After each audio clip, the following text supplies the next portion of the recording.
یەکێک لە سەرەکیترین کێشە لە ئێستا گەورەترین قەیران کە تایین ئاوی سیروانە کە بەنداوی لەسەر دروستکراوە بەنداوەکان تەواو بۆ ئێران زیاتر لە سای هەفتای ئاوەکەی کۆنتترۆل کردووە لەژێر دەستی خۆیانایە.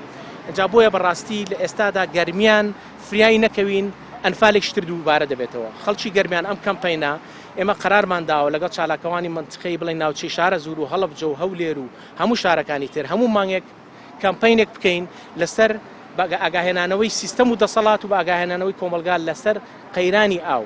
بەڕاستی جوتیارمان نەماوە، بەڕاستی ئەو یعنی وەکو باسم کرد پێشتریش ئاماژەم پێیاوە ڕووباری سیروان یعنی دڵی گەرمیان یعنی ئەو ئاوە بەس من هەمومان ئەیزانی بەس زۆربەی خۆمانی لێژێ لەکەین چەند کۆمەلگای بچووک و گەورە لە بەشی خوار و بەکارە هێنرێت هەتاکو سەر ڕووباری دیجلە. ئەجا بۆیە لە ئێستاە بەڕاستی کردداری ڕاستەقینە نەنوێنرێ بۆ ئەو قانونانێک کە دەوڵەتی ئێران دایانشکێن و هیچ حسابێک بۆ یاسای نێودەوڵەتی سەبارەت بە ئاوەکان ناکەن فشاریان نەخینە سەر دووچاری شەڕی ناوخۆ دەبین، دووچاری جێگەوەڕشێ دەبین. ئەو کولتورێک کە هەبووە کە کورد دایمەن وەکو شووناز باسی دەکەین کە زەرعات بووە هەر هەمووی لە ناوەچێت.